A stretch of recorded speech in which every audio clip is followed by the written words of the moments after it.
Hey there, Ben Kissel here for Last Podcast Network. I want to tell you about my show, Abe Lincoln's Top Hat.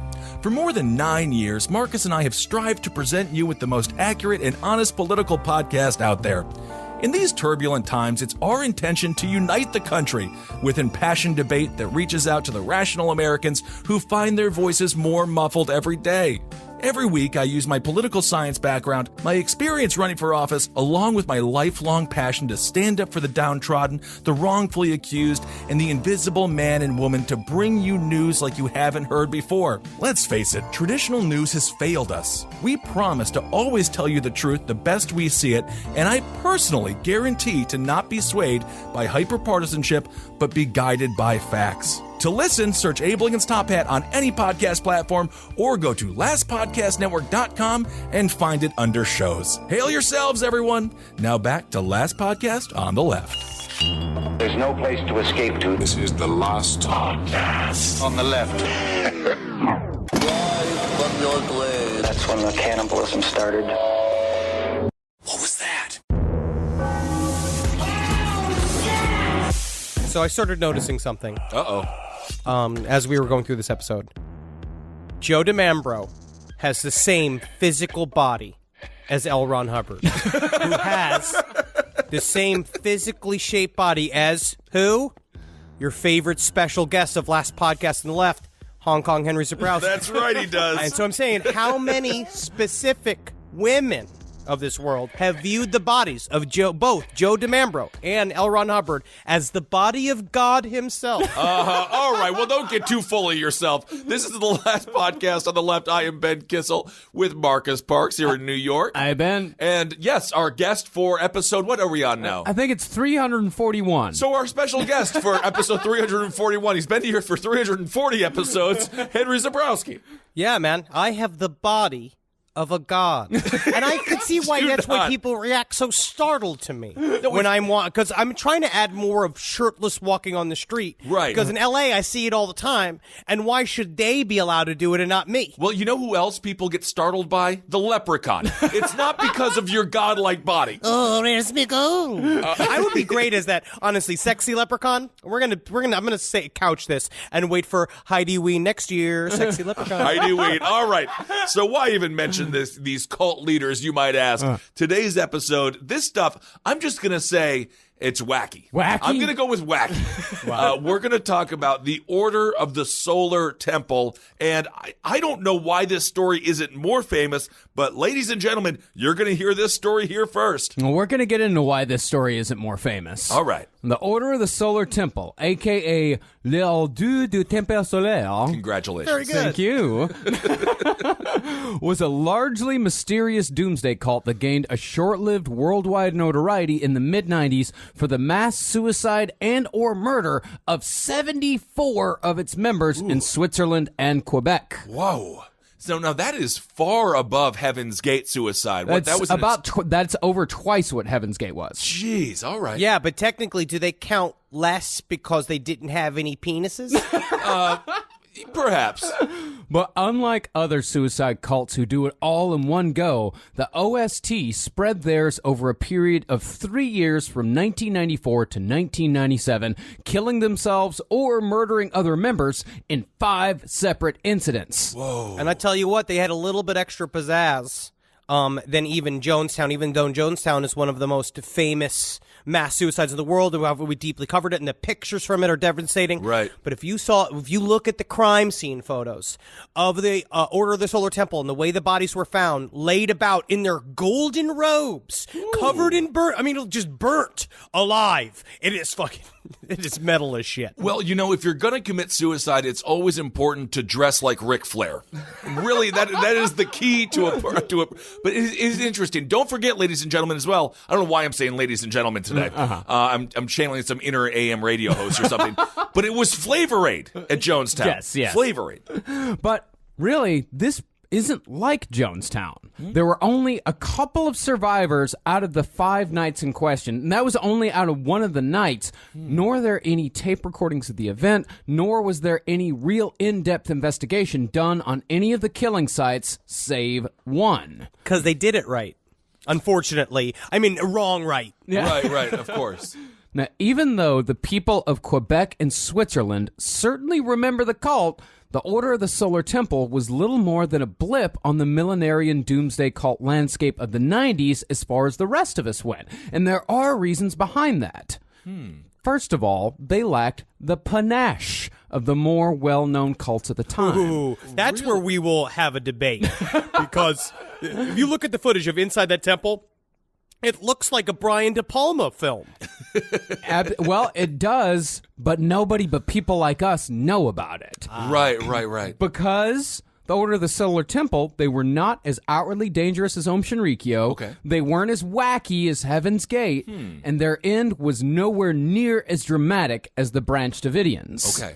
And to that end, they weren't all that public either. Comparatively, we actually don't know a lot about the Order of the Solar Temple because it was mysterious by design. So was it because, were they humble? Was that the issue? No, Kissel. Oh, okay. No, they're... How do I put this? Because, I've even said my distrust of introverts, unfortunately, just because I'm an extrovert, and so I just feel like they're always plotting. Exactly. This truly is that. It's they were so not humble that they believed that their secrets truly were worth keeping. And that's why it attracted the sort of what you'd say societal high-level members, people with a lot of money, people with a lot of personal cachet, people a part of famous families. So what you're looking at is an actual, real secret society. Yeah, Interesting. This whole thing was so secretive that some of the members, their close family members, didn't even know they were in the cult until those family members showed up dead. Interesting. Okay. That's true discipline within a cult. Oh, and that's hard to absolutely. get. I mean, look at us. Within the three of us, we constantly accidentally tell people what the next episodes are going to be. Yeah, when of we should be course. holding those cards close to the vest, like Biggie Smalls says in the Commandments of the Crack Man. I don't know if that's the name of the song. That sounds pretty cool. The thing is that secretiveness is what makes the Order of the Solar Temple so special. They were a real-life secret society of the kind that we normally only see in novels and horror movies. Cool. And the end of the cult is among the most horrific ends that any cult has ever met. All right. However, some argue that the Order of the Solar Temple wasn't even really a cult. Some say that it would actually be more accurate to describe them as an esoteric magical society that got out of hand. Well- and there is something to be said about this claim. Can I just call it a cult? Because You can. an esoteric society that got out of hand Esoteric, not esoteric. Esoteric is just a lot for me to say. I'm just going to call it a cult. Yes, I would say I lean towards esoteric magical group that got out of hand because what we have here is something different than the Golden Dawn, where I think they met up with other extreme nerds because we're going to see they have a lot of right-wing influence deep inside of here. And what do we know about right-wing nerds? They are incredibly dangerous. Oh, yeah. So this is in Switzerland. This is in Switzerland. This is in Quebec. They had some in Australia. Hey, Marcus. What? It doesn't sound like they're so neutral. Is there But a they gun? only killed themselves, Kissel. And actually, and this is where I'll debate you, because they only killed themselves. Okay, all right. Then I guess that's neutral. Well, I think the OST, they actually share a lot more with the early 20th century European magical societies like the Hermetic Order of the Golden Dawn and the Thule Society than they do with Heaven's Gate or the Branch Davidians. Okay. Now, like the Golden Dawn, the Order of the Solar Temple made their rituals and doctrines purposefully obtuse and difficult to understand. That way, when people did understand it, or at least pretend to understand it, it made them feel extra special. And that played in perfectly to the claims that the leaders made that their members were superior to the rest of society. I see. Also, never underestimate the power of a paywall. They put each layer behind a paywall. Right. Each one has to be, you have to pay in to get to the next branch. You learn more secrets. You pay in to get to the next branch. You get a cape, which is true. They love their fucking capes. Which is like a regular Benedict Cumberbatch. Love it, I love assume it. he wears capes. Of course. And then the third one, they show up, and now you're a fucking knight. It's like an improv school, where each time you're paying to get more and more friends and influence. And sometimes you're Tina Fey, but a lot of times you're a Clinton McGregor. Never heard of him. Exactly. Exactly. So it's interesting. So it seems like They write this stuff super confusing. Mm-hmm. Does anyone actually truly understand it? Or is it like David Icke's book, The Biggest Secret or The Greatest Secret, where it's all such nonsense that people are just like, I get it, but you can't get it. Can I respond? It's never about a destination, Kissel. Okay. All of this, if you read the Rosicrucian, did you read the Rosicrucian manual Every that got night. sent to us? I signed up for the actual Rosicrucian Society to read what exactly it was that they believed in, and they believe in a lot of stuff. Yeah. It's a lot of stuff, and you have to understand it's about the journey. It's about it's reveling in the mysteries. It's never just arriving in some place. All right. Yeah, well, this journey and the paywall and all that shit, that's how the OST was able to capture a membership that was a mixture of the middle class and the wealthy, with members ranging from Canadian business executives to police officers to local politicians to even a Swiss watch magnate. I mean, this is as Switzerland as it can be. There is so much chocolate and watches in this story. And skiing. It's like, what So is much like, skiing. Oh, he is a famous man of the bicyclette. And I was like, oh, he does the bicyclette? And someone, I had to look at that up, and I was like, oh, bicycle. Oh, he's a bicycle man? People pay money to a bicycle man? So they got a Canadian businessman, just I would assume surrounded by ducks. I would guess he's in the loon business. I don't know why. And then you got a watchmaker. Multiple high-level Canadian businessmen, and watches in Switzerland. That's no joke. I mean, it's like being a race car driver in America. We're not going to relitigate the clock, okay? I've heard a lot of comments about our clock conversation. We're not here to do that today. If you went to New York City, to Greenpoint, and you met the King du Pizza, who is real. There's a king of pizza somewhere in Greenpoint. Like the man that the other ones go to. There's that guy from Napoli. I don't know what he does. And you have to go and you have to kiss his Parmesan-scented ring. Then you would understand the true power of the watchmaker in Switzerland. All right, I get it. A Parmesan ring is amazing, by the way. Well, one of the things that attracted these people was that the OST was run like a business. For example, a judge that worked on the Solar Temple case actually wrote in his final report that the OST was structured like a multinational corporation. And there was so much money moving in and out of the Solar Temple that some believed that it was more likely a criminal enterprise engaged in vast amounts of money laundering and that the cult was just a front. But I do believe in some of that. But the problem is there's no evidence of it because Luke Jouret and Joe Mambro really fucking covered it up. Yeah, they covered it up well. So this is where we get the Shinrikyo ties in, right? Where Somewhat, it's kind of a yeah. front. It's also got tastes. I believe that Order of the Solar Temple, like it was like if Scientology was run by Dan Brown and Dio. Oh, holy diver indeed. But it's hard to know just what the Order of the Solar Temple was really up to because there have been no definitive books written on the subject. As far as sources go, we've had to cobble together the story from a variety of internet and print sources. Two of the biggest sources were a collection of essays called The Temple of Death and a chapter on the Solar Temple from a book by Shelley King called The Most Evil Secret Societies in History, which is actually a solid read. It's nowhere near as trashy as it sounds. Cool. I like how trashy it sounds. Yeah. This is why every officer has to go to every single cult, knock on the front door and say, "What are you up to?" Just ask.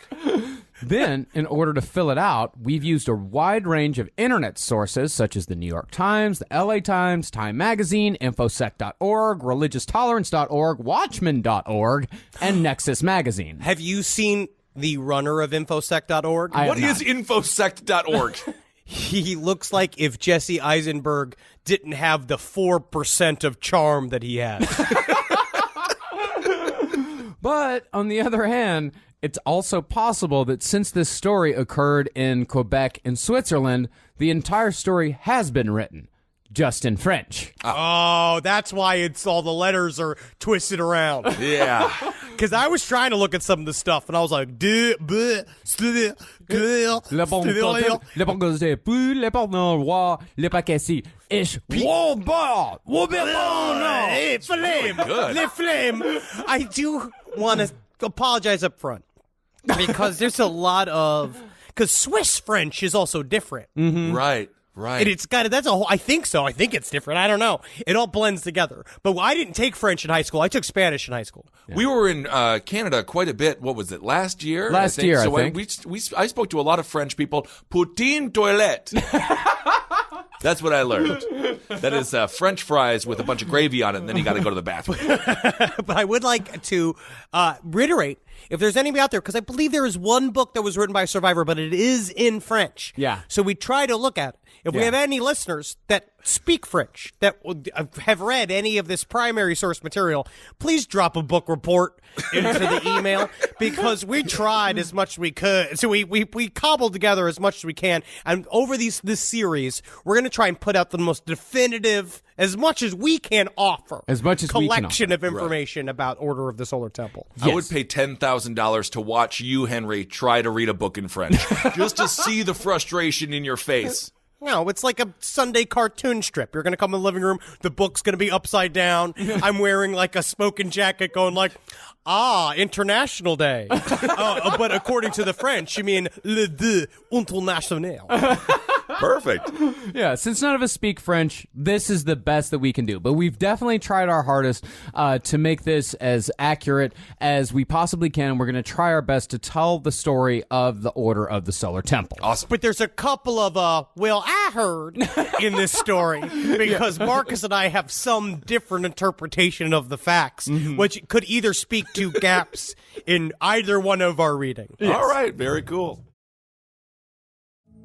Now, one of the most interesting aspects of the temple leadership is that this cult was actually run by two men.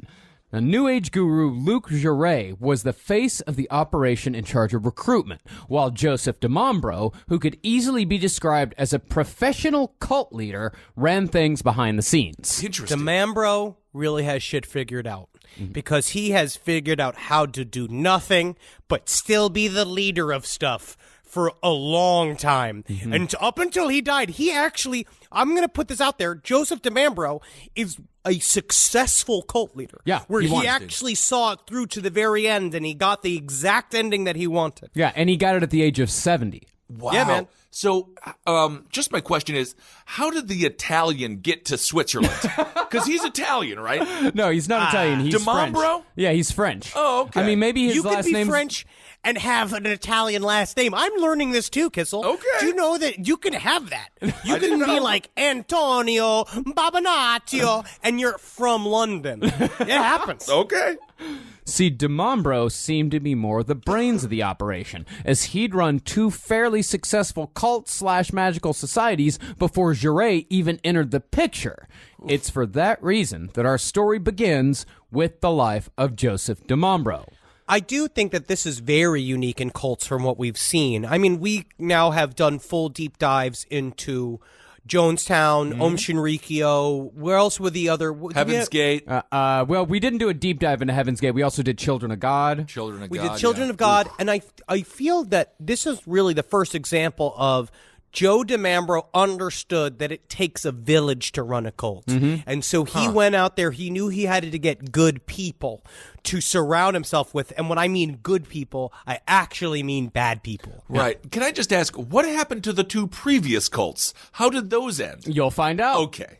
De Mambro was born on August 19th, 1924, in southern France to a single mother whom he was said to have a quote-unquote special relationship with, as they would reportedly stay up far into the night knitting together. Okay. Well, How I enjoy the knitting, oh my sweet Mazira. And I'm only 2 years old, but I have the voice of a fresh captain. How I love to knit together the hairs from your breast. My sweet, sweet Mazir. And she's just like, ooh, ooh, ooh. As he's sucking on the udders. God, that's got to be a great childhood. oh my goodness. Hairy breasts, huh? De Mambro reportedly said he picked up, quote, the rhythm of his mother during this time. I've seen a couple of videos and X videos where people really pick up the rhythm of their mother. Yeah, I know what you're up to on there. So, did they really have a sexual relationship? I have no idea if they actually did or not. It just said he had a special relationship with his mother. So, okay, I will see. say, being over-mothered leads to a very confident boy, which is where I would say I align myself. I feel there's a lot of Joe DeMambro in me, and that I have the potential to fucking make it where he fucking lost it out. All right. It's interesting that now you relate to him after we've just been talking about how he might have had sex with his mother. And now this is the moment where you claim to be part him. But I couldn't suckle, so it doesn't really matter. I said we're actually not the same because my cheek muscles were too weak as a boy to get the milk out of my mother's nipples. all right. Well, the thing is, as far as the first 32 years of DeMambro's life goes, that's pretty much all we know. Okay. Just the knitting and the rhythm. And when you compare that to how much we know about the life of, say, Jim Jones, that's pretty goddamn remarkable. Right. Now, it's said over and over again that DeMambro was a jeweler and a clockmaker by trade, but no one ever says when he practiced those trades or where he lived or what he was really doing for his first 3 decades on Earth. We can infer that he lived in southern France from 1927 to 1956, but what he was doing during World War II is anyone's guess. Okay. Well, what we do know is that in 1956... DeMambro joined the ancient and mystic order of the Rosy Cross and thus began a life immersed in esoteric knowledge. The Rosy Cross, don't search it on Pornhub. That sounds really disgusting. It sounds awful. Yeah. Sounds like a prolapsed, you know what. Yeah, I Rosy understand. Cross. Oh, yeah. Wrecked up. The ancient and mystic order of the Rosy Cross, a.k.a. Amorc, was a Rosicrucian order founded in the 1910s by H. Spencer Lewis. And it's still around. Still around. I mean, these guys, just joined it. Yeah. like these guys, they could best be described as low-impact occultism. It's very entry-level stuff. This stuff is so out in the open. I could head up to the Amorc Center on 135th Street right now and just get a belly full of information. Hold on. It's so better they're than an ass load. so they're a low impact. They're the Nordic track of cults. Is that what's going on here?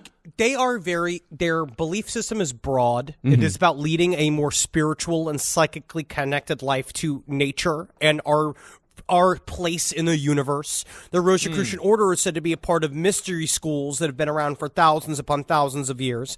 And that's basically we need to do an entire episode on the Rosicrucians, like an entire series, because we there's so much to unpack out of the Rosicrucians. But straight up, it's like their lessons go from how to balance your checkbook to how to astral project yourself. So it's like it's all across the map. Yeah. Wow, okay. I mean, to give it really broad overview, I mean, their main focus is, quote, the study of the elusive mysteries of life and the universe, offering spiritual wisdom, mastery of life, expanded awareness, and a sense of connectedness. And all this information is supposedly gleaned from what they call the secret schools. Good Lord, guys. You know what the irony of all of this is? I'm going to join.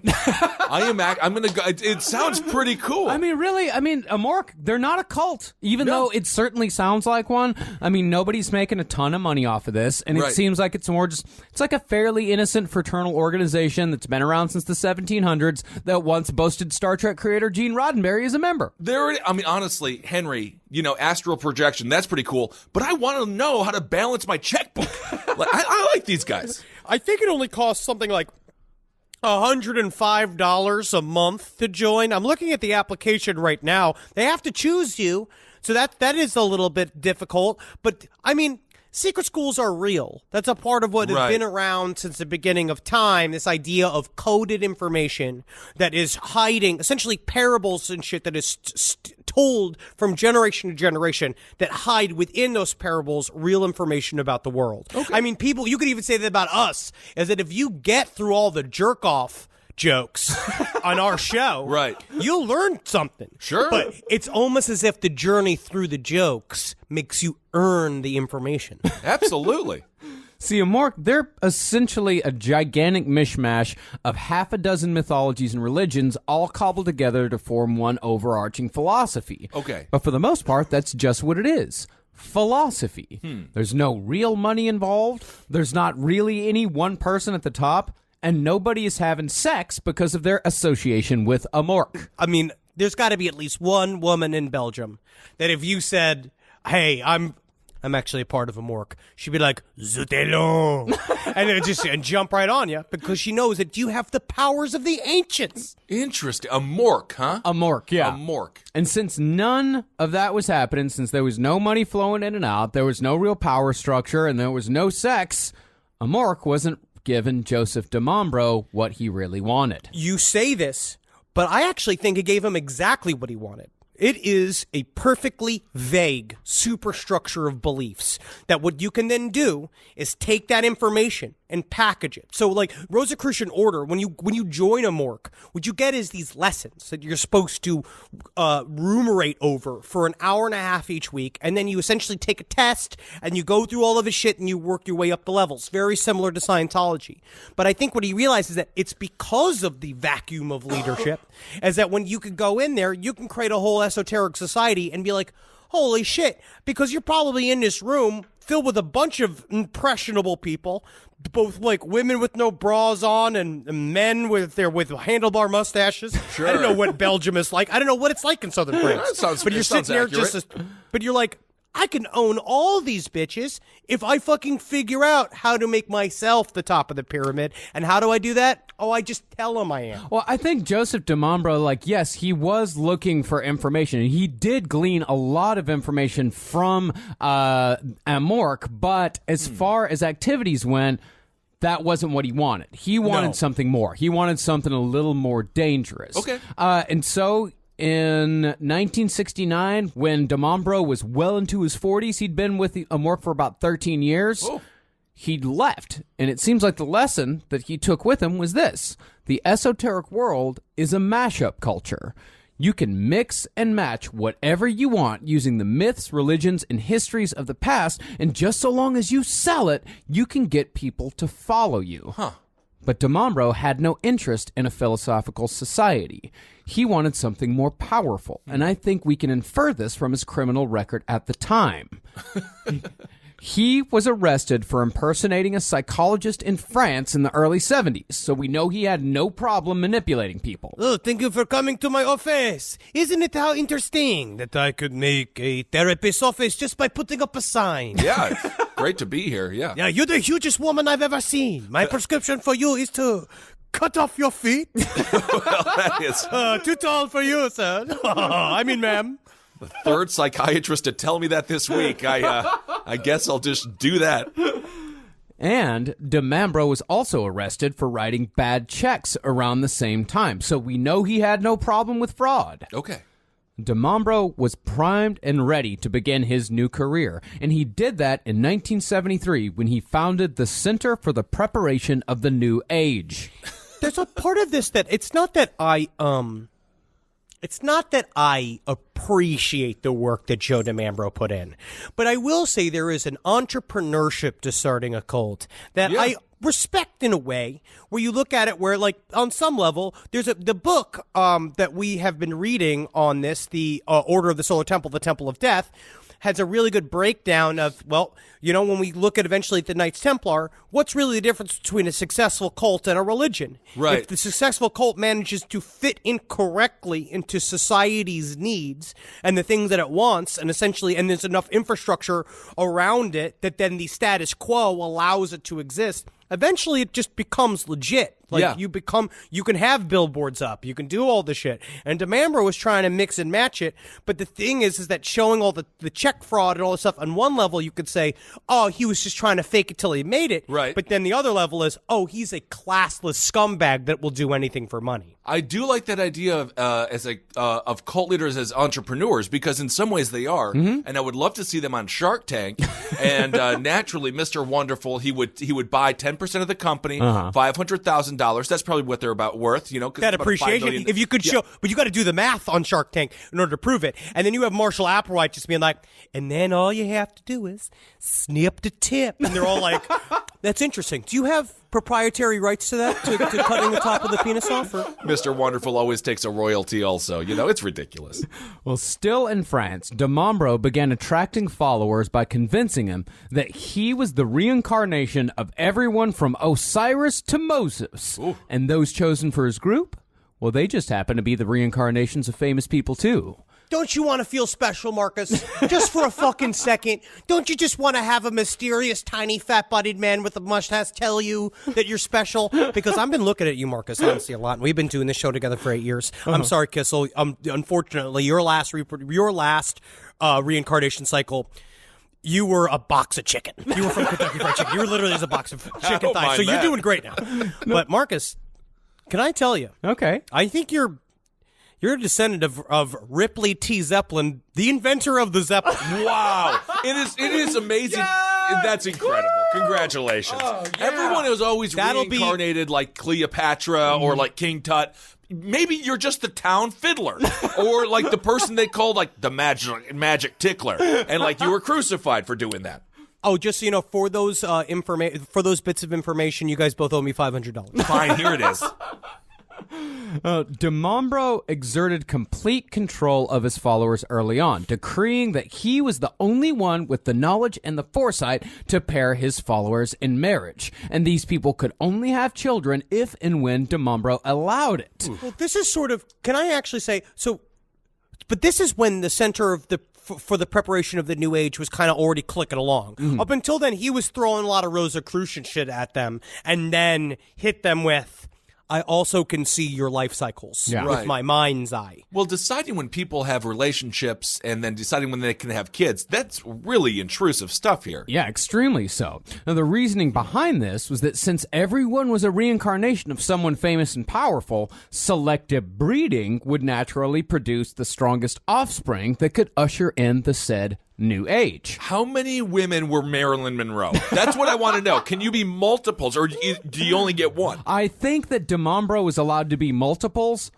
but most everyone else could just be one. Luc Jouret, that we'll see later on, he started pulling the reincarnation bit in Canada, and he would switch it up. Okay. He would very often do the, I had the vision last night that you are in the previous life, Marilyn Monroe.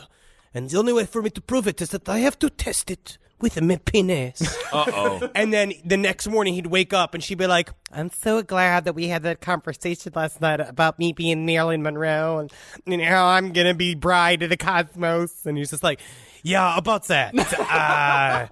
It seems that my mind's eye has made a bit of a blooper.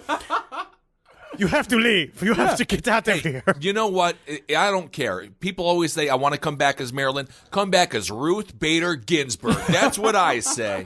Well, what Henry's saying is absolutely true. And, So funny. and Jouret, and he would do that with everyone. He wouldn't just do it with women. He would do it with the guy who'd be like, hey, guess what? Last night, found out you're Moses. Now you're a leader. And then the next day, he would wake up. Whoa, hell yeah, dude. Yeah, dude, it's you. You're Moses. me? You're a leader. Forget it. Oh, yeah. Come on, let's go. Yeah. Okay. And then the next day, he would wake up and be like, you know what, dude?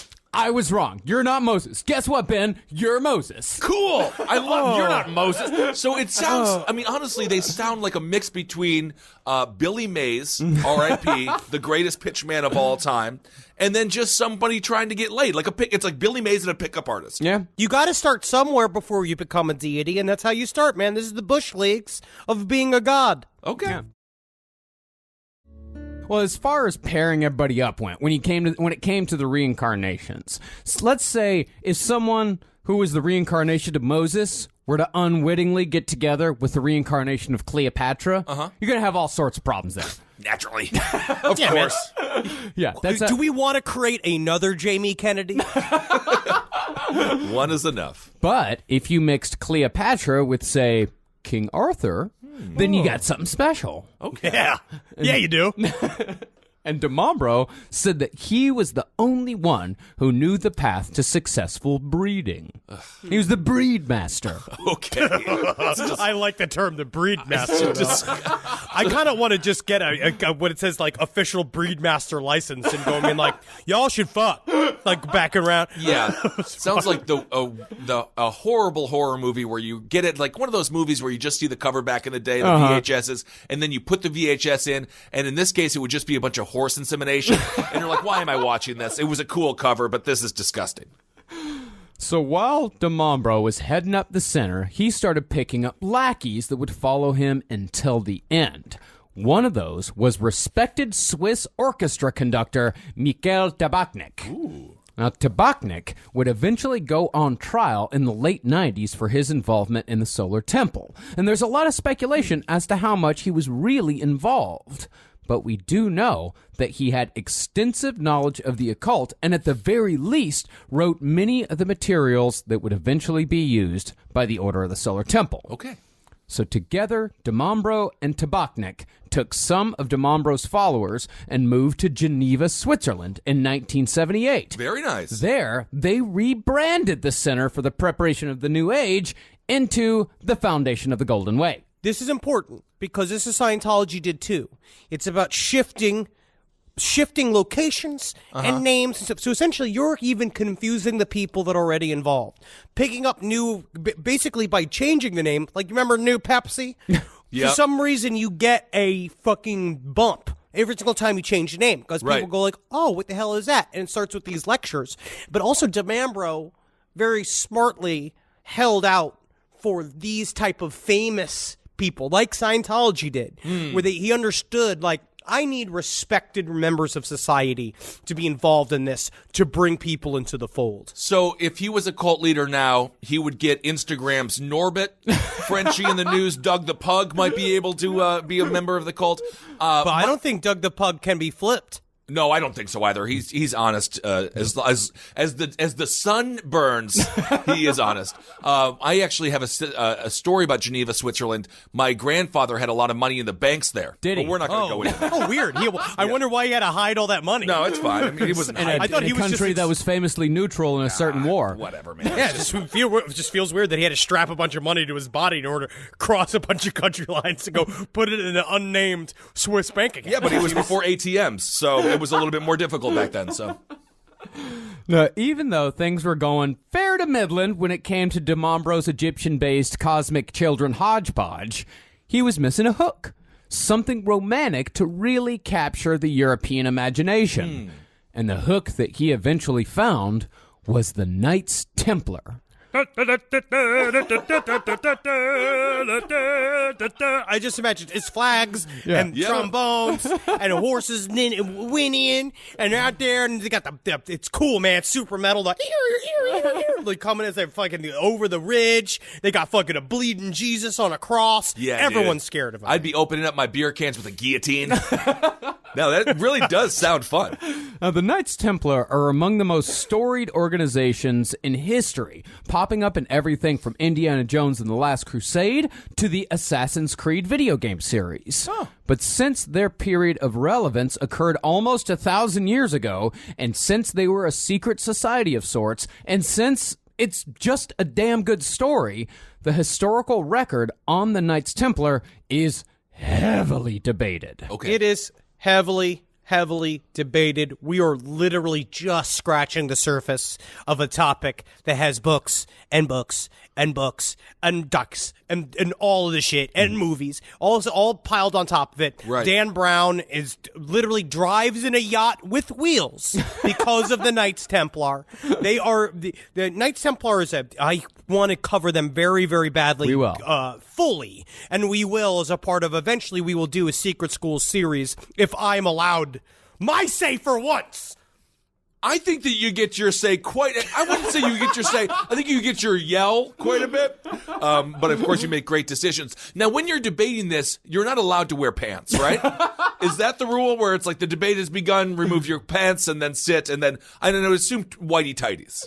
Well, concerning the debate, as we've discovered with the Order of the Solar Temple, the fact that the Knights Templar are so heavily debated isn't that surprising. I mean, we can barely figure out what happened with a secret society that existed only a couple of decades ago. Right. So you can only imagine how difficult it is to come to a consensus about a secret society that existed 700 years in the past. A true secret society is a beautiful thing.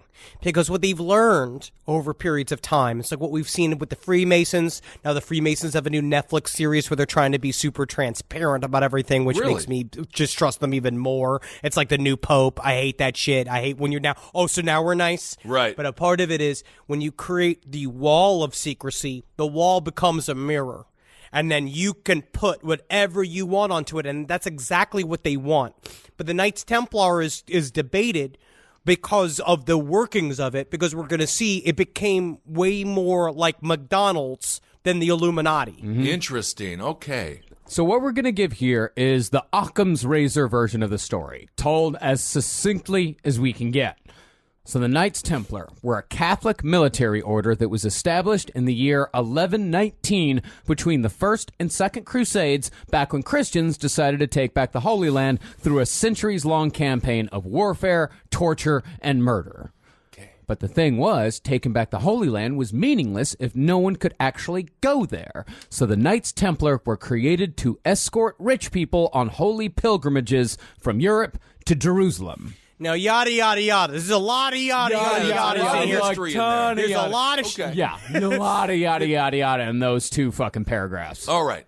So know that, but the Knights Templar were either a group of rapists and murderers that were kicked out of England because no one would go. Right. It was either that because they offered indulgences to people that would go to Jerusalem to fight the Crusades. So they think maybe they went and they gave all these guys a clean slate spiritually to go. Okay. Or it was true royal bloodlines.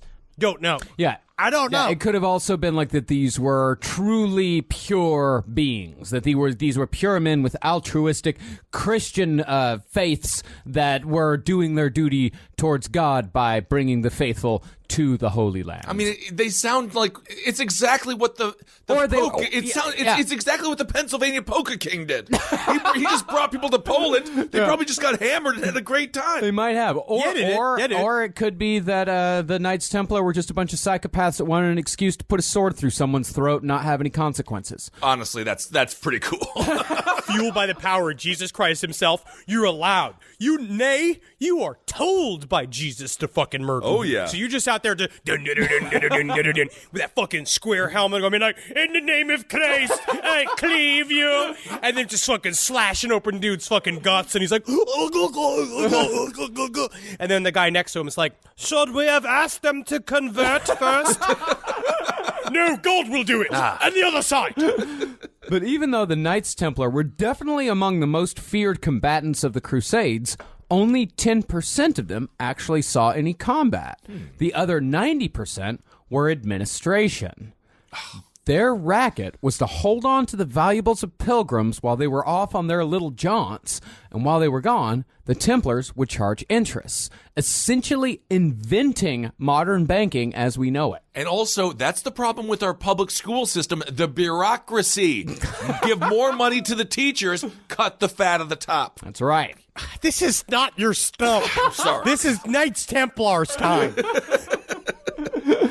And of course, these guys had all the necessary secret rites and rituals. You fucking got to, dude. When a Knights Templar was inducted, they would swear to honorable motives that had nothing to do with wealth or fame, and if they were accepted, the Grand Master would kiss them on the lips, neck, and belly. Can I not be accepted? Now it is time.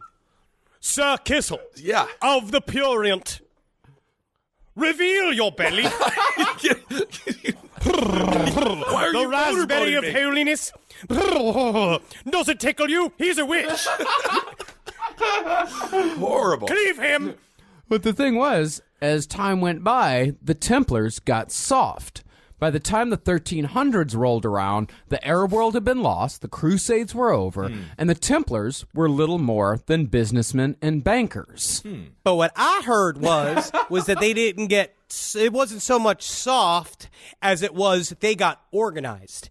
And they started providing a true competition towards the Catholic Church and the Christian Church. Ooh. And then what they did was they basically were creating a little empire, and then they were creating their own little churches and little administrations who doing all this shit. And it just so happened that King Philip of France owed them a bunch of money. A whole bunch of money. I wouldn't go against the Catholic Church back in the day, man. They were pretty brutal. And I would say, yeah, they did. Our two statements are not mutually exclusive because, yes, they did become extremely organized and they essentially became the establishment, but they were no longer the large group of psychopaths with swords that they were 200 years ago. And nobody back then was going to fuck with the Knights Templar. But by the 1300s, King Philip decided there was not going to be any problem with wiping these fuckers out. And that is what we call here on the show, moment of agreement. That's great. That's congratulations, guys. It's rare. It's rare. But it's nice. It's rare. It's nice. Well, that's the thing. Yeah, King Philip, he owed him a lot of money. He also had a war with Edward I of England going on that was getting mighty expensive. So, in order to seize the Knights Templar assets and wipe out his own debt all in one fell swoop, King Philip declared the Knights Templar heretics and accused them of everything from using severed heads in their rituals to having gigantic gay Templar orgies. Ooh, man, them stinky Templar orgies, just lifting the flaps, pulling all that metal down just to stab it in there. I mean, like, yes, I happen to see Sir Kissel the Prurient. Your butthole is empty of God's love, and that's why I shall cleave it. But they're allowed to do that now. Yeah, they are allowed to do that. And I think now. it's brave, and if they want to do that, they can. Absolutely, and I can tell you, after our stakes in OKC, my butthole is not empty of any love.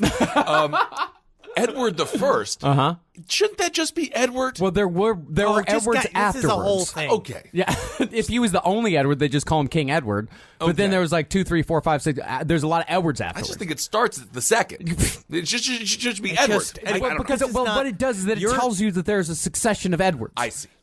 Your comic misunderstanding one day will be dementia. So King Philip, to bolster these heretic claims, he found a few disgruntled knights and allowed them to testify against all the others. And so 138 Templars were rounded up and tortured until they confessed to at least one charge. Then, on May 12, 1310, King Philip ordered his men to load 54 Templars into horse carts for transport outside of Paris. There, the king's men unhitched the horses and burned the men alive right there in the carts.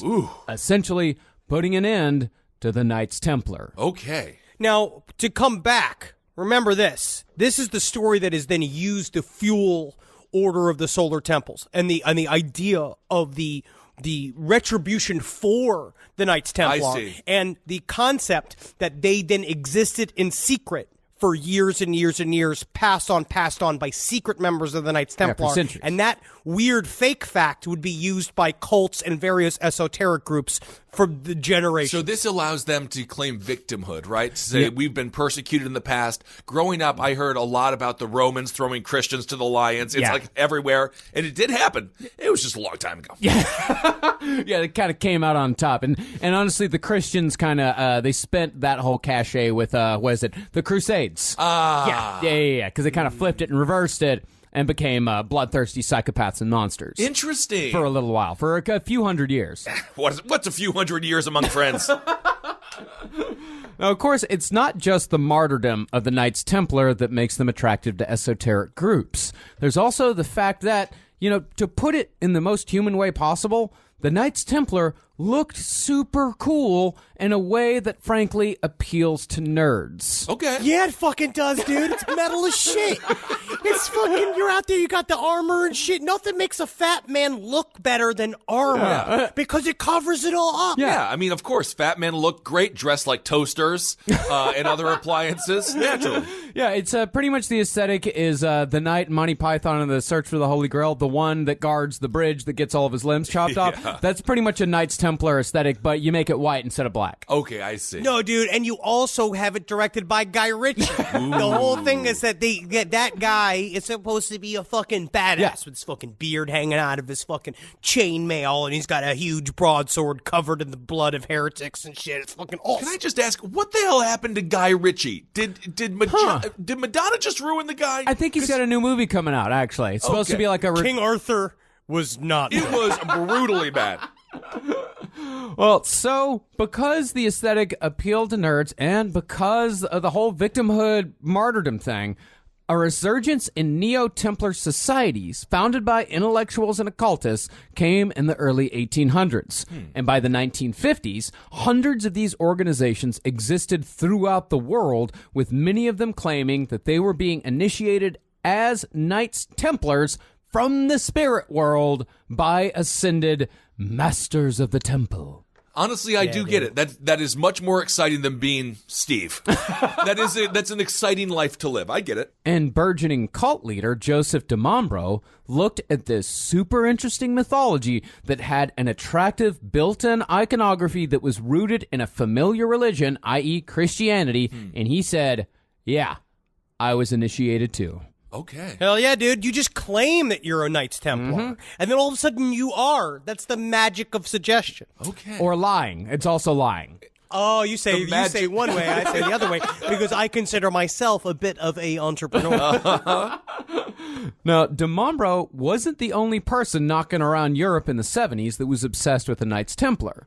Another man, much younger than de Mambro, was about to enter the scene. That man was the second half of the Order of the Solar Temple's leadership, Luc Jouret.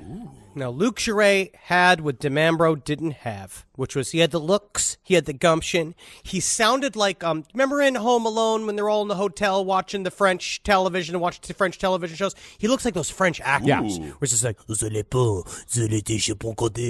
couldn't understand what it was all French. But it is very romantic, very sexy. Yeah. 5 o'clock stuff. Very calming. He's a low-key type of guy, but that was exactly what de Mambro needed.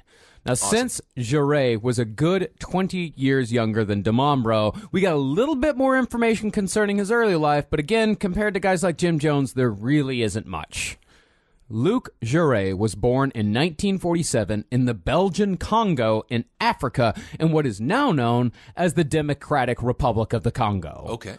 Now, we don't know what his parents were doing there, but soon after Jouret's birth, the family returned to their home country of Belgium. I think it's safe to say they weren't like community organizing or like building. I would assume what they were doing there is nefarious. Well, no. In that point in the Belgian Congo, they were trying reforms. Oh, okay. They were like there was like an economic growth and like starting in the mid 40s up until the 60s, and then a revolution came, and it became the Democratic Republic of Congo that we know and fear today. I see. Now, the only thing we really know about Jouret's personality growing up comes from his younger brother, who said that Jouret was a gifted, competitive child who was an accomplished alpinist by the time he was a teenager. What is an alpinist? Mountain climber. Oh. Say mountain climber, you Frenches. I'm just repeating what the brother said. I get it. Brother said alpinist. I'm going to call him an alpinist. That's a great way to say someone who's trying to escape their family. That's really the Alps, and then you're an alpinist. Yeah, it does sound like. Well, yeah. Do you ever see that live show, The Puppetry of the Penis? Nope. I watched them in college. Yeah, and it was quite interesting. Yeah. It seems like that could also be called an alpinist.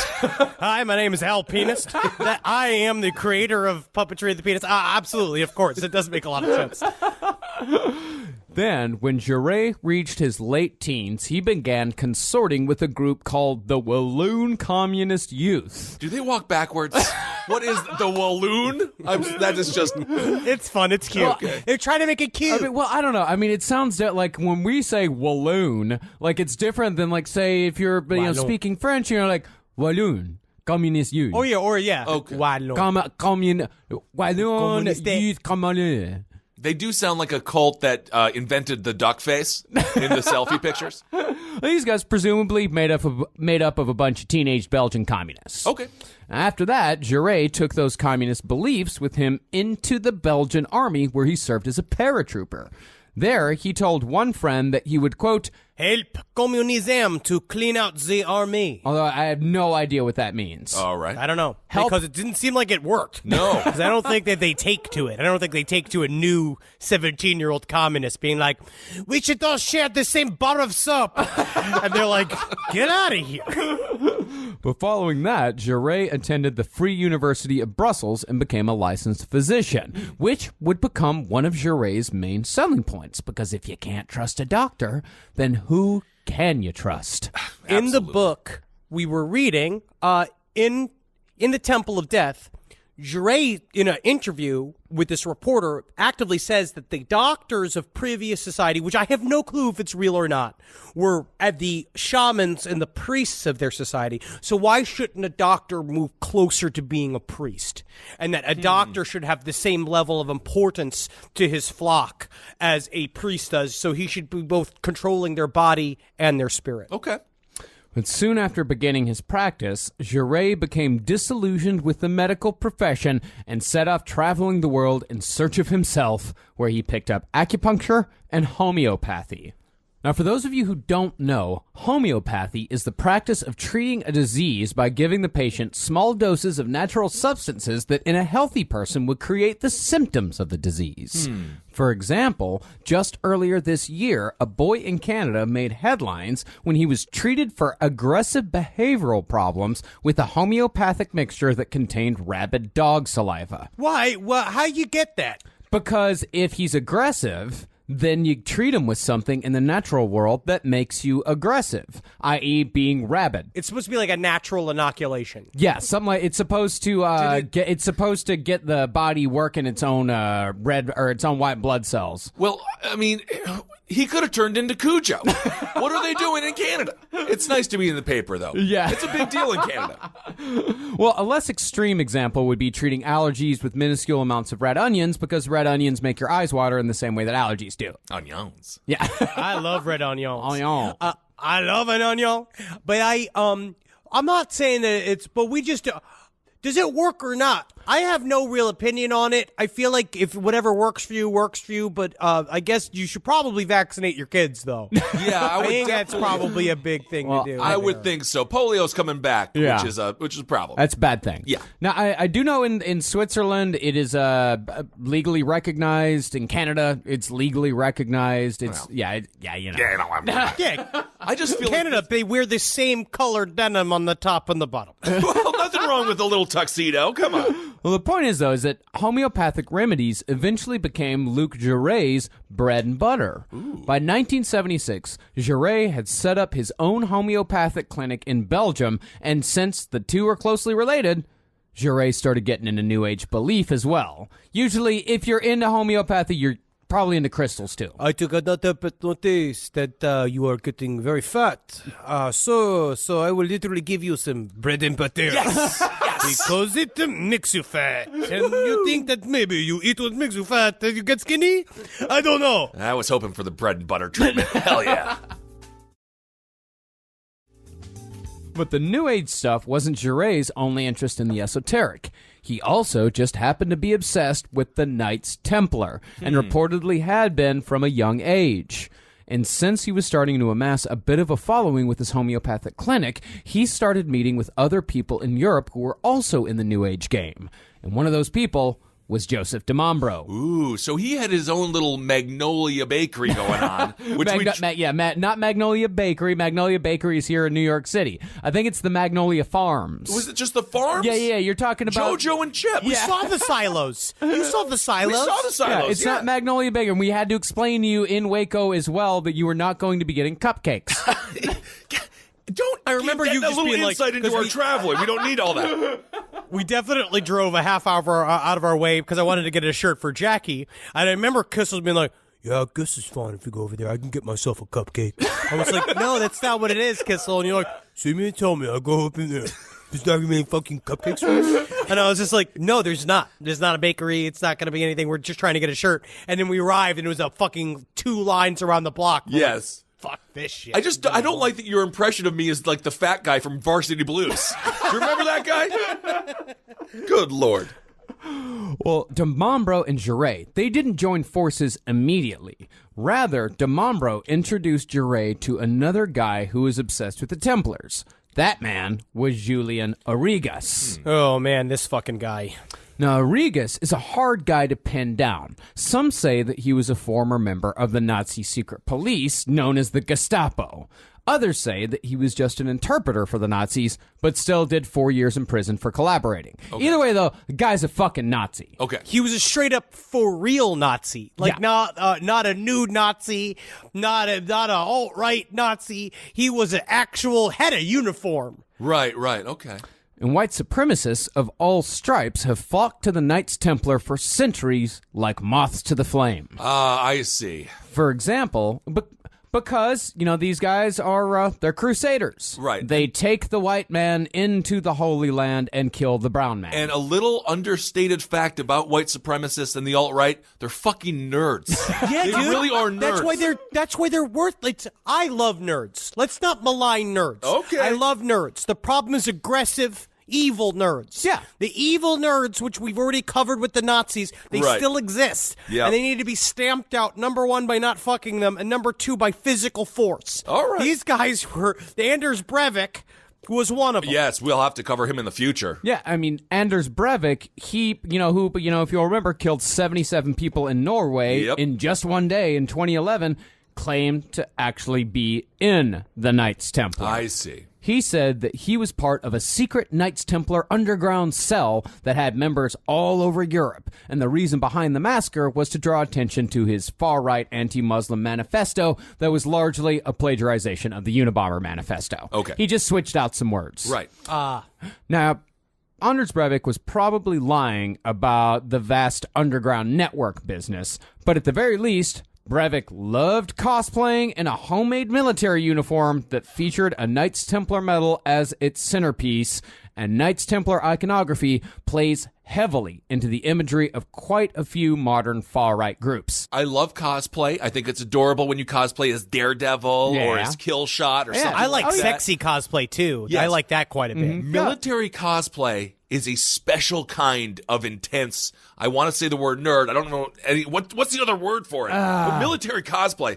Those people are like, they can be scary. Yeah, they really can be. But the right-wing groups always ruin all the shit. It's like they ruin Al Sutra. Yeah. Where they take all the symbolism and they pervert it for their own dumb shit ends. I hate Right. this shit. Because it's Templar rules. But I hate that they've been used to do bad things. Oh, yeah, and the alt-right's been using it as well, the whole Deus Vult thing. Have you heard about that? Yeah, of course. Yeah, it's all Knights Templar shit. I see. Yeah. Now, Origas never did anything close to what Anders Breivik did. His game was a fairly successful Templar-based cult called the Renewed Order of the Temple. And we actually know very little about their beliefs outside of their obsession with the Knights Templar and their aping of Rosicrucian themes. What we do know is that Jouret and Origas got along like gangbusters. Okay. And Jouret joined the Renewed Order of the Temple in the early 80s. At the same time, Jouret got friendlier with de Mambro, and Jouret joined the Foundation of the Golden Way as well. That was de Yeah, so this- Mambro's cult that he was Okay, running. So this became the traveling Wilburys of shitheads.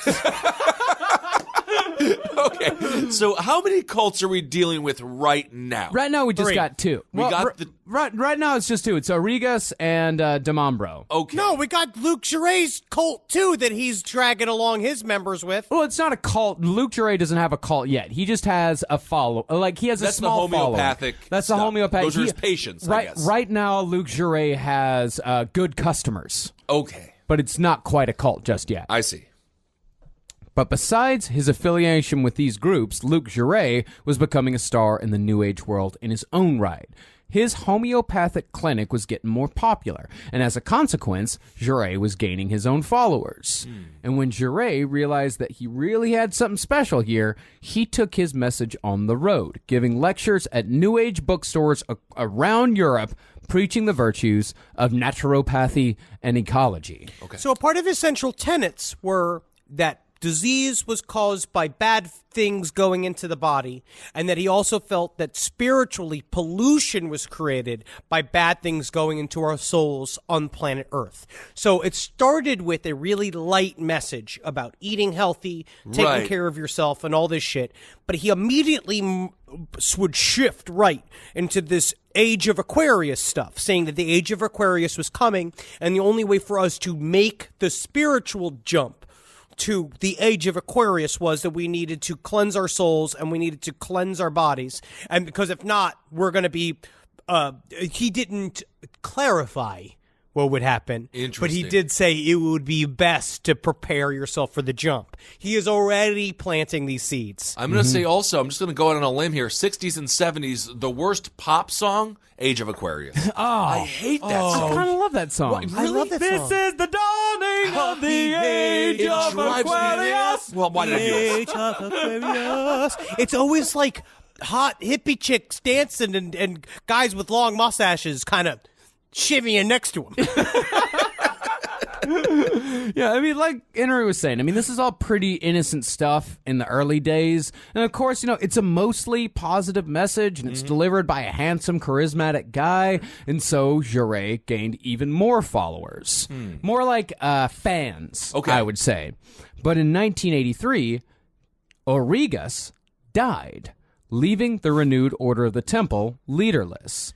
So Jouret, who figured he'd built up enough capital both inside and outside of the order to make a serious run for the throne, tried taking leadership for himself. But his run failed, and the Origas family forced him out. One guy that was a member of the Renewed Order of the Temple in one of the docs I watched, I believe it was the Witness was the documentary series. What he said was that they actually did a whole ceremony. It was like, they came, we had the pomp and circumstance, Luc Jouret entered, and we did the switching, we handed the scepter, and then the family was like, nope. No, like they're trying to get the whole ceremony going, and then literally people going like, stop it, you're not leader yet. It's like, but I do not understand, we've already blew the trumpets. And it's just like, no, we can't blow the trumpets until we filled out all these trumpet firing forms. Ah, interesting. So he was real close. Really close, yeah. And a lot of members supported him being the leader. And that's when DeMambro got an idea. See, DeMambro, he's doing all right as a cult leader, but he was terrible at recruiting. Yeah, because he was a little fucking troll. He's a very gross little man. Yeah, and he was great at picking up weirdos who were already into this shit. Right. But he was bad at getting the regular folk through the door. Yeah, you want to expand the base. So when DeMambro saw that this good-looking, eloquent, charismatic Belgian named Luc Jouret was looking for a new home, DeMambro asked him if he'd like to be second in command of something new he was cooking up, and Jouret agreed. I'd like to make an announcement to all of my followers. I have decided to take my talents to South France. That's an NBA joke. Oh my God, was that a LeBron James joke. Oh my And that God. that only happened 9 years ago. So we were at Bobby Bonilla, who has been retired for about 20 years. But now you're all the way up to 2007. See? That's amazing. Or maybe I'm becoming a 2011. full-fledged straight man.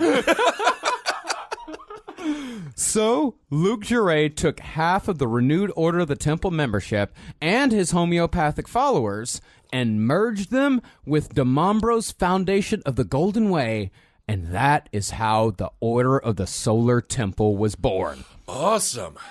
And with this merger came an infrastructure that definitely nudged the whole situation from a magical society over into cult territory. Okay. Because remember this, the way this started was a bunch of loosely affiliated nerds yelling at chalices in conference rooms. Like, it started with a bunch of guys talking about the Holy Grail and the Knights Templar and talking about Rosicrucianism and eating beets in a room, like, which I can't imagine what that smelled like, especially in France. Yikes. So now they all kind of sat and figured out, like, what are we going to do? Because they took Jouret's immediate cult structure and DeMambro understand how we can flex this as hard as possible. So Jouret sort of became the face. Is that safe to say? That is 100% the case. Okay. Yeah, Jouret was the face and DeMambro was the guy behind the scenes. I see.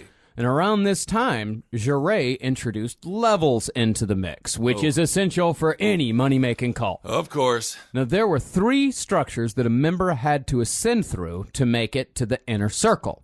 The first was the Amanta Club. Ooh. This was made up of people that Jouret picked up at his lectures. Did you read the testimony of what it was like going to one of the Amanta Club's original meetings? No. They had a big, what they called they called it a pole party, where they went out and had these bonfire nights for the solstice. And it was a big pole, and all these nerds in a field. And they said the pole was supposed to stand for the poles of the earth. And they sat and they had eggs. They literally ate eggs. And they went around the pole with the streamers. And there she's sitting watching it. And that some of them, a lot of them got tired. But some of them stayed up to watch the sun come up, which was supposed to be the main crux of the meeting. I mean, honestly, man, it sounds like a perfect meeting for Edith Massey from Pink Flamingos. Eggs. Give me more eggs. Now, the introductory offer that a prospective member could subscribe to was an observer membership, which would let them participate without commitment for 3 to 6 months. And if they decided to join, the price was 142 Swiss francs per quarter. That's How many francs? How many francs is dollars? That's 8 hot dogs. 100 Swiss francs. It's $2. But then you have to go back. But then we have to do it. This is 70s money. Yeah, well, this is 1984 money. 1984. It says 9 hot here. dogs. Wow, it's a direct conversion. Cool. Huh.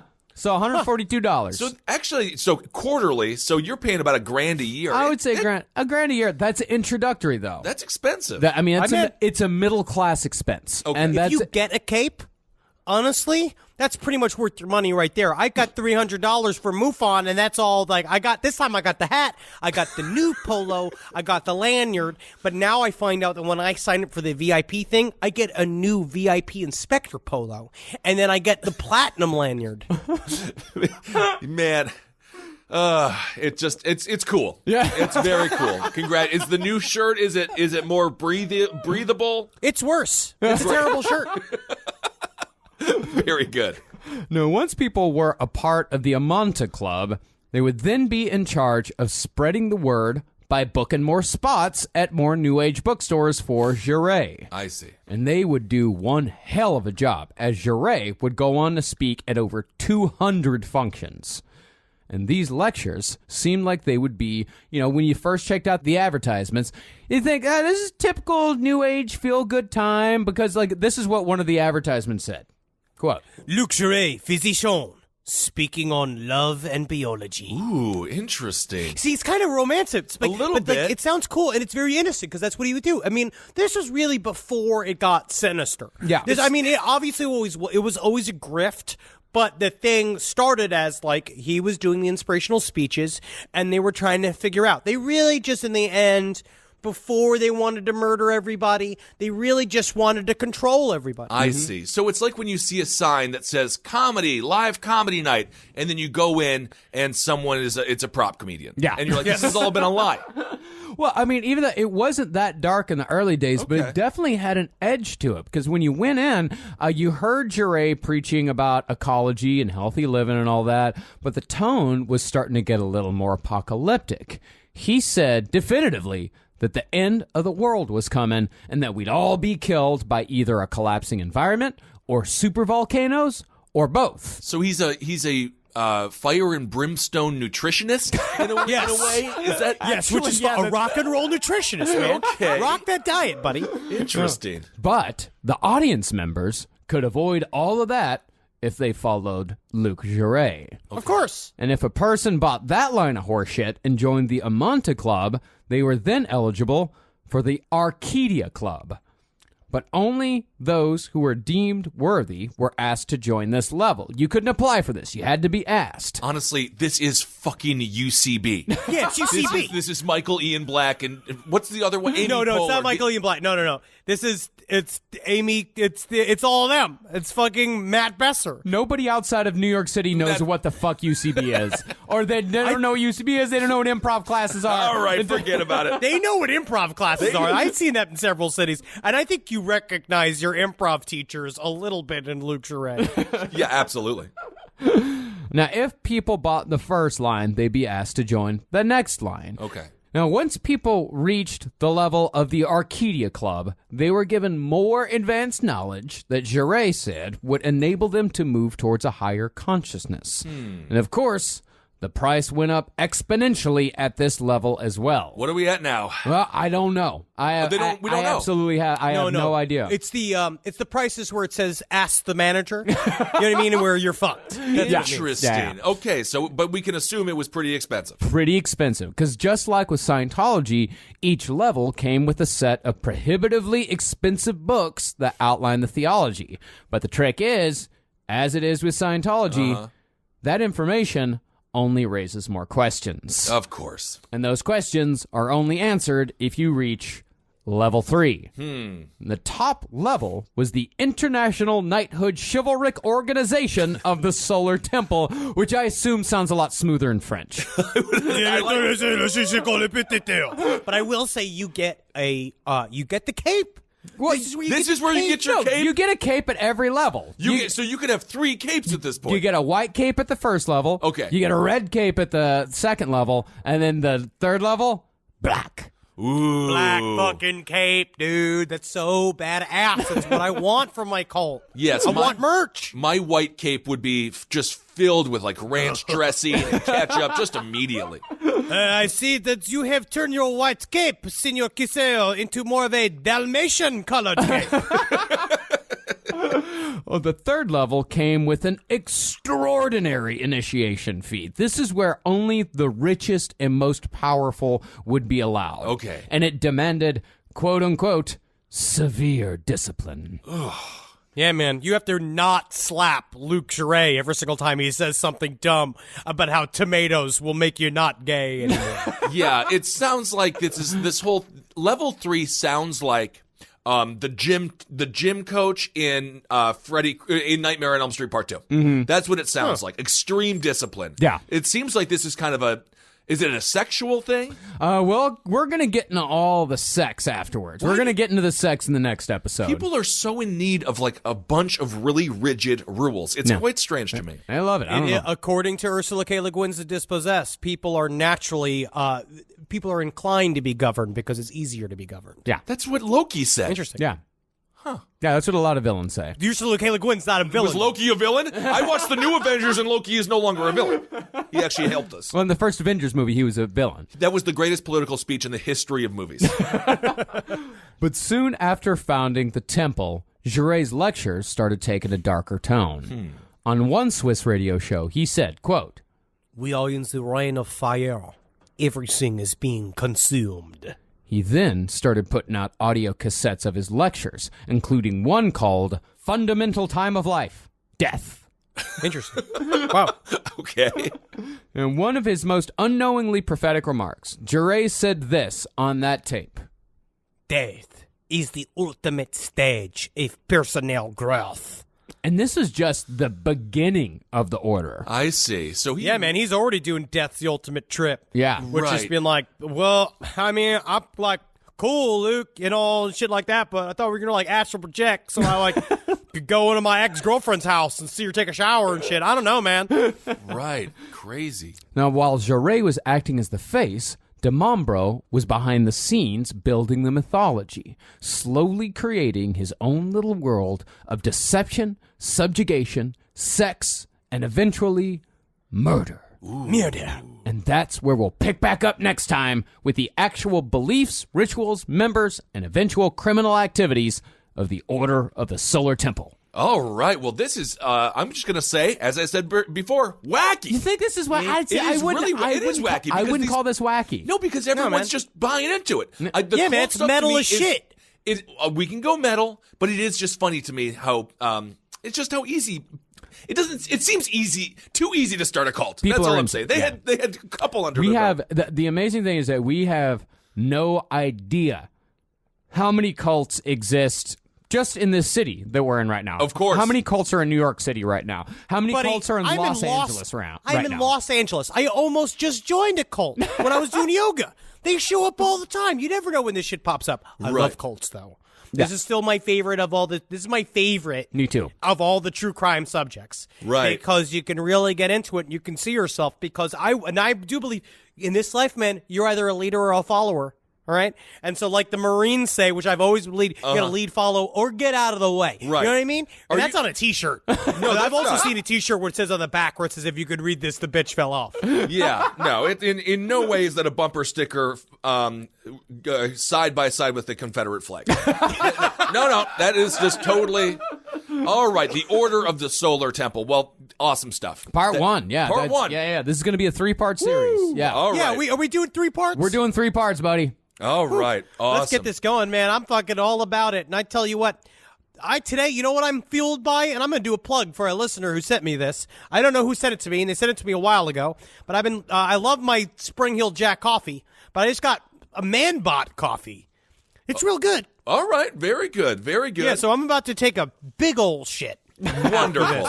Being fueled through this. Because I don't know if you can hear this. We're all, like, pretty sick. I know. So a lot of us is- Well, we were on tour, for a week, and that of course, I came back with a cold sore so large that it my top lip began overlapping my bottom lip. A night to remember. We want to thank everyone in D.C., Dallas, Austin, OKC. It was awesome. It was so great. Everyone was so incredibly cool. And honestly, we spent a little time in Dallas. And in full disclosure, we were a bit like, I wish we had more time in Austin. But Dallas, I loved the bars out there. Great bars. We had a great time. We got to see the election in Texas. A lot of sad Beto fans out there. But it was fun, though. Positive overall, guys. Positive overall. Positive Great. And you can overall. listen to Abe Lincoln's Top 8 for all that kind of stuff. Just remember, if you fuckers can turn Lubbock blue, that is an accomplishment. All right. Well, we had a great time. we had a blast time. And then we're going to be in Indy in Chicago next week. I'm really excited to be so cold my balls fall off because it's currently 77 degrees and sunny in Los Angeles. Of course. And I'm not ready for your onslaught of reality. No, it's fine. We spent yesterday in 25-degree weather and stinging ice snow. It was interesting. And that'll be, when are we doing that? At the end of the month? That's going to be November 30th in Indianapolis and December 1st in Chicago. Awesome. And next week, we have to do Thanksgiving, so we're not going to be with you. Yeah. Yes, but we are taking a break. But what we're going to do is Side Stories is still going to come out. We'll do a Side Stories. Side Stories coming out. We are going to be prepping for these next 2 episodes. The content we have over December, I'm so fucking excited for. We have a bunch of stuff we've been waiting to get to for many years that we have been tackling, because a part of it's being like, if we don't do it now, what are we gonna do? Wait until we're fucking dead? Absolutely. So yes. Anyway. And also don't forget the a little bit of plug here. Don't forget, it's Christmas season. Christmas is coming up. So Yes. if you would like some gifts for your loved ones, go over to lastpodcastmerch.com. Absolutely. Or lastpodcastontheleft.com and follow the link to the merch page. We got some fun Detective Popcorn plushies for everyone. Absolutely. That I think would be a Don't fuck wonderful them. little gift. Please stop fucking them. Well, I don't know. who. Don't fuck them. But a part of it is that part of that December rollout is that we're going to be filming our live show in December, and we're going to be pushing that to you guys. And for those of you that have not been able to make it to the live show this year, we're going to be selling it live, and I hope you guys can take a look at what we're putting together. Yep. Because once we're done shooting this live show, we're throwing it out and writing a new one. Yeah. Yep, This is what we do absolutely. every time. We've done this like 5 times where Yeah. we've written an entire show because we believe you guys deserve something especial. Absolutely. So that'll be fun to watch with your whole family over Christmas, and I think it'll be like $6.66 or something like that. Yeah. Totally affordable. Yeah, and next year we're starting to plot out like a whole tour for next year. So we are going to be coming to trust me, Indianapolis and Dallas Indianapolis and Chicago are not going to be our last live shows. 2018 we're going to be, or 2019 we're going to be going all over the world. All over the world. Yes, cannot wait. We always love seeing you all. All right, everyone. Well, thank you so much for listening, and thank you for giving to our Patreon. Should we request $1 million for Six Flags?